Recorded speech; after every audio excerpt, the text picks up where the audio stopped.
Halo teman-teman semua, kali ini kita akan mencoba membuat online shop sederhana menggunakan Express.js.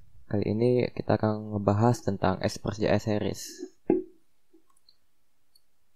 Baik, persiapan projectnya yaitu teman-teman udah harus menginstal Node.js yang pertama. Yang kedua, npm itu harus ada.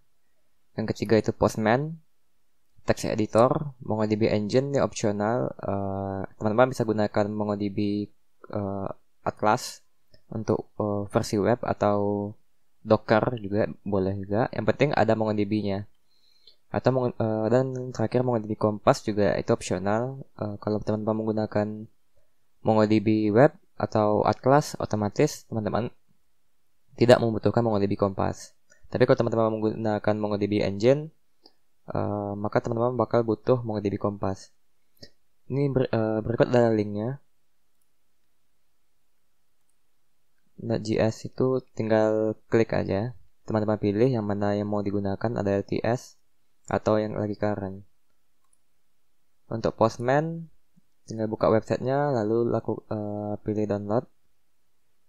Ini MongoDB Engine-nya. Silakan teman-teman pilih sesuai dengan sistem operasi teman-teman. Dan ini MongoDB Compass, silakan teman-teman gunakan juga sesuai dengan sistem operasi yang teman-teman pilih. Nah, kali ini saya menggunakan MongoDB yang di dalam Docker. Jadi harus diaktifkan dulu. Sebelum saya sudah aktifkan, yaitu JT MongoDB sebagai database-nya atau kontainernya, mirip dengan Mongo lah. Jadi untuk mengaktifkan MongoDB itu tinggal tekan Mongo dan dia bakal running. Mungkin untuk MongoDB series sendiri bakal dijelaskan lebih lanjut di next tutorial. Baik, selanjutnya nih ERD. Karena ini simple online shop atau e-commerce, maka ERD-nya simple aja. Nggak bakal ribet juga, nggak sampai payment gateway juga. Jadi hanya untuk menjelaskan seperti apa sih penggunaan Express dan MongoDB untuk membuat suatu aplikasi Node.js yang baik. Jadi di sini kalau teman-teman lihat ini mungkin mirip dengan SQL atau RDBMS skemanya, tapi sedikit berbeda karena nantinya users dan outs ini bakal dijadikan satu model atau satu skema. Nah, jadi ERD-nya seperti ini untuk menjelaskan bahwa outs ini atau outs-nya ini ada isinya email, password, dan inaktif. Kalau misalnya di RDBMS itu bakal pakai join. Nah, kalau di MongoDB atau NoSQL kita tidak perlu melakukan join terhadap outs-nya. Nanti bakal kita lihat perbedaannya. Baik, kita masuk aja ke part 1 yaitu inisiasi project.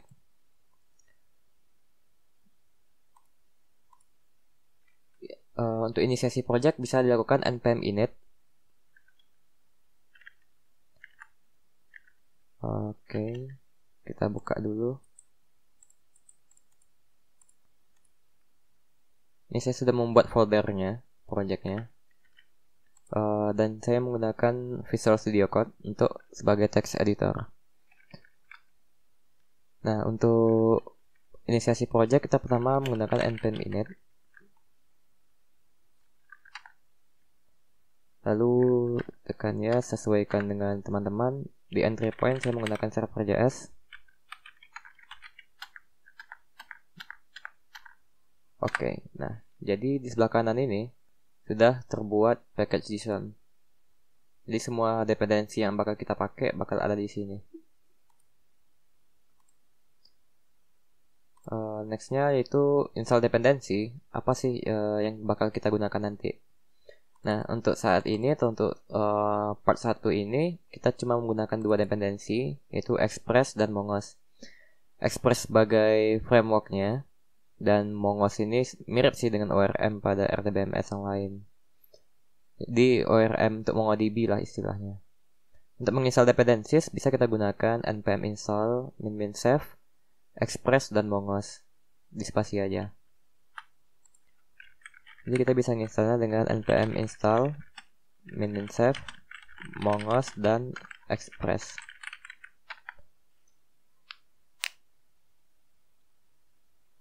Ini bakal makan waktu juga.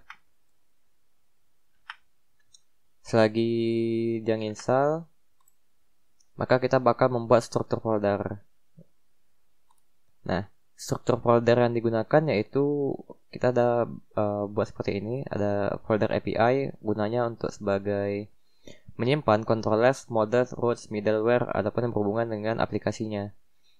Di folder helper itu berguna untuk memasukkan helper apa sih yang bakal kita gunakan. Contohnya config.js nanti yang akan kita buat. Node modules ini otomatis terbuat pas kita nginstal dependencies. app.js ini untuk mewrapping dari API-nya. Jadi semuanya ini bakal masuk ke app.js. Lalu db.js ini gunanya untuk koneksi ke database. Package.json dan package log.json ini otomatis tergenerate, dan server.js ini sebagai untuk merunning servernya.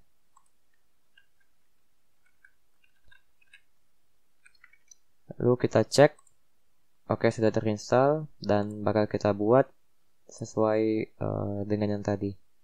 Pertama itu folder API, yang kedua folder helper. Di dalam API itu ada routes, models, dan controller. Nah, kali ini kita cuma membuat backend-nya. Jadi makanya kita membutuhkan Postman. Jadi tidak ada views di sini untuk sebagai tampilannya. Lalu setelah itu kita membuat helper. Di dalam helper ini kita buat file config.js. Ini semua konfigurasi project kita letak di sini. Lalu app.js dan db.js. app.js, lalu koneksi ke database-nya. Lalu server.js. Oke, sudah pas. Nah, jadi kita bakal buat satu-satu. Yang pertama itu app.js-nya bakal kita buat. Jadi kita require dulu express-nya. Require express. Ini gunanya untuk import model. Kita buat sederhana dulu, cuma mengekspor si app-nya aja, karena kita bakal testing running si servernya. Lalu setelah kita melakukan hal ini, kita buat servernya. Import pertama app tadi yang udah kita definisikan di folder di file app.js. Import app-nya const app require app. Kalau kita menggunakan modul buatan sendiri, maka titik slash. Nggak wajib, tapi disarankan menggunakan ini. Karena kalau kayak gini takutnya rancu terhadap dependensi yang kita install tadi dari npm seperti ini. Bakal rancu nanti, dan itu bakal susah untuk ngedebugnya. Lalu kita import http modulnya. Const http sama dengan require http. Nah, jadi kalau kayak gini berarti dia punya Node.js atau npm. Kalau kayak gini berarti ada titik slash-nya. Itu berarti modul yang kita buat. Lalu kita buat portnya, yang itu process.env.port. atau 4000. Artinya kita cek dulu di environment kita ada nggak kita mendefinisikan port. Kalau tidak ada, maka kita pakai port 4000. Setelah itu kita buat servernya menggunakan http create server dari si app. Lalu servernya kita listen, kita running dia di port, lalu callbacknya kalau ada error, if error kita throw, setelah itu kalau nggak ada error maka kita console log, ini backtick server running at port Oke. Nah, bakal kita tes. Kalau teman-teman menggunakan Node.js, biasanya kan running seperti ini. Nah, ini berhasil. Nah, saya sarankan untuk development itu menggunakan Nodemon server. Nah, kenapa pakai Nodemon itu karena kalau ada perubahan, misalnya kita ada melakukan perubahan, nah dia auto restart. Itu keunggulan dari Nodemon. Untuk tahap development itu lebih bagus. Nah, gimana sih cara install Nodemon itu? Teman-teman bisa lakukan npm i-min-g, itu artinya global Nodemon. Nah, karena saya tidak punya, maka saya tidak perlu menginstalnya. Baik, servernya sudah jalan, sudah muncul ini, berarti sudah jalan. Selanjutnya kita membuat servernya sudah oke, lalu membuat koneksi ke database. Pada file db.js ini kita buat const mongoose require mongoose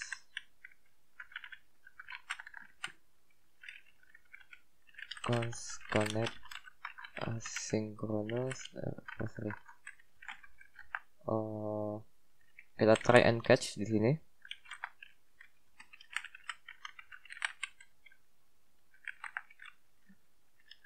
Kalau error console log error, ini console error throw error. Nah, di sini kita buat URI-nya atau connection string dari MongoDB, yaitu MongoDB //server. Biasanya kalau teman-teman pakai password, ya misalnya username password at server, pakai port berapa, port MongoDB bisa 27017 / nama DB-nya, database-nya misalnya user. Nah, karena di local development biasanya ini nggak ada, jadi kita nggak perlu buat. Dan ini kita bakal ganti dia nanti menggunakan, kita nggak bakal ngambil hostnya ini dari config.js. Setelah itu kita buat dulu const export db, artinya konfigurasi db ada di sini. MongoDB host, kita cek ada nggak di environment kita MongoDB host. Kalau nggak ada, kita pakai localhost port 27017. Teman-teman bebas bisa langsung definisikan port atau dibuat di bawahnya MongoDB port, itu bisa juga. Jadi terserah teman-teman mau makainya gimana. Setelah itu di DB ini kita panggil config tadi.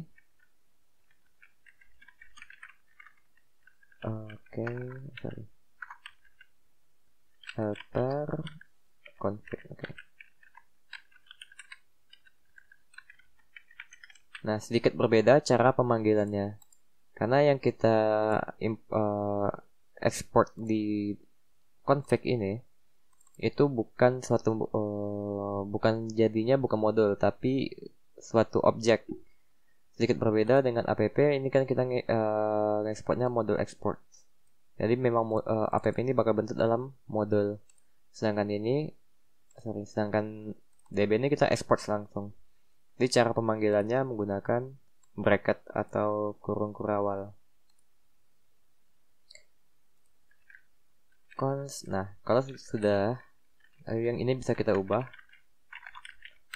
Kita lakukan db.mongodb-host. Nah, di config kita buat juga mongodb dbname.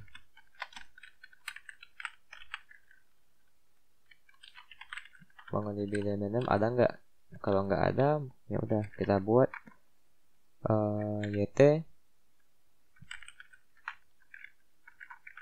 online shop. Ini bebasnya. Jadi di app.js, di db.js yang di sini kita buat juga MongoDB name. Kenapa sih kita buat kayak gini?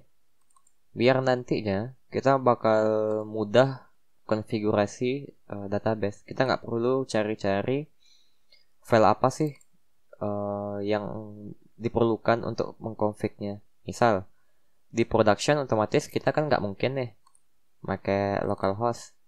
Otomatis kan ada port atau pakai hostnya Docker gitu, atau ya DB server lain. Nah, jadi ini bakal kita rubah juga.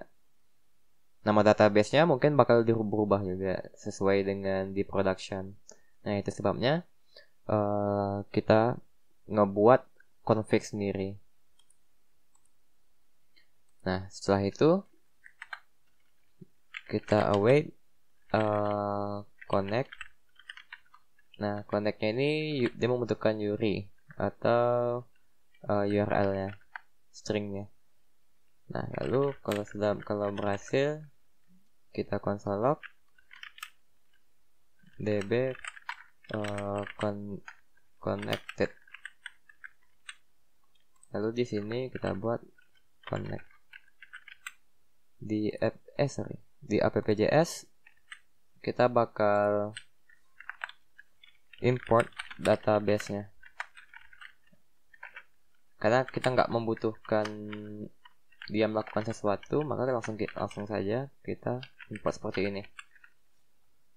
Tuh. Kita tes. No daemon. Oke, db connected. Ini muncul warning. Oke, kita perbaiki dulu. Passing option di sini. Di sini. Oke. Lalu kita masukkan option yang pertama itu use new URL parser itu true. Lalu use unified topology. Use unified topology itu true. Nah, warning yang sudah hilang. Oke. Database-nya sudah connect. Oke, database-nya setelah connect, setelah itu kita bakal ngebuat modulizer. Nah, modulizer bakal dijelaskan di next episode. Tutorialnya sampai ini. Jadi kita telah membuat server JS yang nge-wrap atau ngepakai modul dari app.